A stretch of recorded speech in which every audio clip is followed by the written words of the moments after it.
السلام علیکم، آپ دیکھ رہے ہیں میرا فیس بک پیج اور میں اختر خان اس وقت میں موجود ہوں سپریم کورٹ میں، جہاں پر آج اسٹیٹ بینک الیکشن کمیشن اور وزارت خزانہ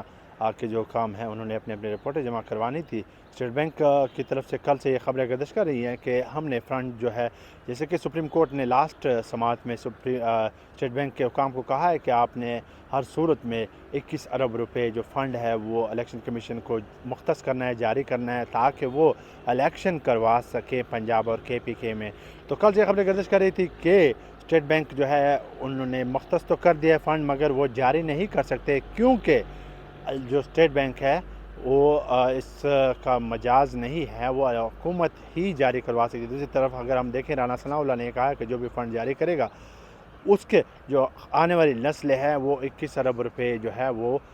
دیتے رہیں گے، ان کو ہی چکانا ہوگا۔ مگر ابھی جو رپورٹ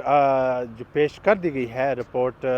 کیا ابھی تو ہمیں یہ ایگزیکٹلی نہیں پتا کہ رپورٹ میں کیا جمع کروایا گیا ہے، کیا رپورٹ پیش کی گئی ہے۔ جو ایک ایکسپیکٹڈ ہے اس میں یہی ہے کہ اسٹیٹ بینک کہے گی کہ ہم نے فنڈ تو مختص کر دیا، اگر ہم جاری نہیں کر سکتے، اور الیکشن کمیشن کہے گا کہ ہمارے پاس تو فنڈ ہی نہیں آیا تو ہم کیسے الیکشن کروا سکیں۔ تو جیسے کل یہاں پر سپریم کورٹ میں جو چیف جسٹس صاحب اور جو دوسرے دو جج صاحبان ہیں جو اس وقت ہیئرنگ کر رہے ہیں اس اہم کیس کی، ان سے DGIS اور DGMO اور سیکرٹری ڈیفنس کی ایک اہم ملاقات بھی ہوئی۔ یہ ملاقات کئی گھنٹوں پر مشتمل تھی، جس میں انہوں نے چیف جسٹس صاحب کو بریف کیا کہ سیکیورٹی جو انتظامات ہیں اس کے بارے میں۔ اور اس کے بعد سے آج جب میں صبح سپریم کورٹ آیا تو یہاں پر خبریں گردش کر رہی تھی، خبریں نہیں کہوں گا میں، ایک چہ میں گوئیاں ہو رہی تھی۔ ایک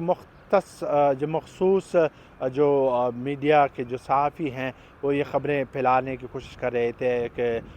رات کو یہاں پر کسی کو چاٹے پڑے ہیں، بالکل بے بنیاد من گھڑت اگر یہ کوئی خبر پھیلاتا ہے تو یہ بالکل بے من گھڑت اور بے بنیاد خبریں ہوں گی۔ اس پہ مطلب صرف اور صرف سپریم کورٹ پر اثر انداز ہونے کے لیے ایک یہ سازش ہے، ایسی کوئی خبر نہیں ہے۔ چیف جسٹس صاحب جو ہے وہ اپنے جو سٹانس ہے اس پہ کھڑے ہیں، اور جو کل رات کو ملاقات ہوئی تھی اس کا ابھی تک اعلامیہ جاری نہیں ہوا۔ جیسے اعلامیہ جاری ہوگا تو وہ بھی آپ کے ساتھ میں شیئر کروں گا۔ مگر اب میں اوورآل اگر میں اپنا اوپینین دوں تو اس میں یہ کہوں گا کہ آج اعتزاز حسن نے بھی ایک عام پریس کانفرنس کی ہے، جس میں یہاں پر کچھ وکلاء سے بھی میری بات ہوئی ہے، تو ان کے کچھ انٹرویو بھی میں نے کیے، تو ان کا یہ کہنا تھا کہ اس وقت جو تلوار ہے نااہلی کی وہ وزیر قانون، وزارت داخلہ، وزارت خزانہ اور وزیر اعظم پہ لٹک رہی ہے، اور وہ تلوار کسی وقت بھی چل سکتی ہے۔ اور ایک وکلاء کا تو یہ بھی کہنا تھا کہ یہ جو بھی کچھ ہو رہا ہے، اگر وزیر اعظم نااہل ہوتے ہیں تو اس کے پیچھے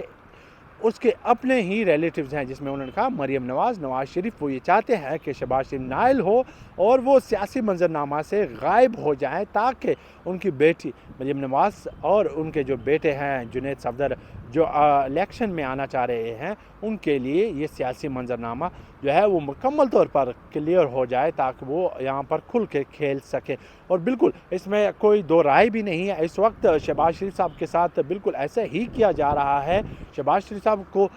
بار بار اکسایا جا رہا ہے کہ آپ سپریم کورٹ کے اگینسٹ جائیں، سپریم کورٹ آپ کو کنٹیمپٹ میں نائل کر دے گی تو سیاسی شہید ہو جائیں گے، ہمارا ایک امیج بچ جائے گا، تو اس طرح ہم لوگوں کا زیادہ نقصان نہیں ہوگا۔ مگر یہاں پر اگر شہباز شریف صاحب نائل ہوتے ہیں،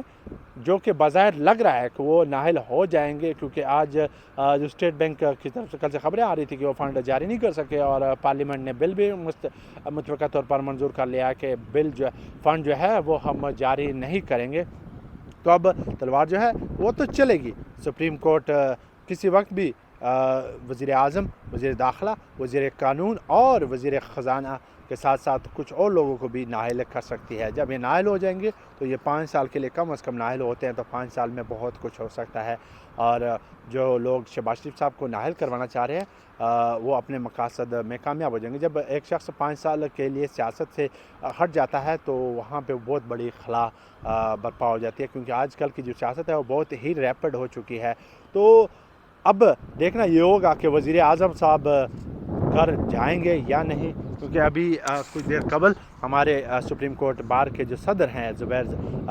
زبیری صاحب سے، ان سے بھی یہاں پر گفتگو ہوئی، تو ان کا یہ کہنا ہے کہ تلوار تو چلے گی، کر تو جائیں گے، یہ نہیں رکنے والے۔ اس سے قبل ہمارے جو ایڈوکیٹ جنرل، سابق ایڈوکیٹ جنرل جو تھے، ان سے بھی بات ہوئی، تو ان کا بھی یہ کہنا تھا کہ تلوار لٹک رہی ہے اور قربانی کی عید سے پہلے یہاں پر قربانی ہونے جا رہی ہے۔ تو یہ اب تک سپریم کورٹ سے جو خبریں تھیں وہ میں نے آپ کے ساتھ شیئر کی ہیں۔ جیسی کوئی اپڈیٹ آئے گی تو میں آپ کے ساتھ وہ بھی شیئر کروں گا۔ اسی کے ساتھ میرے فیس بک پیج سے مجھے دیجیے اجازت۔ اللہ حافظ۔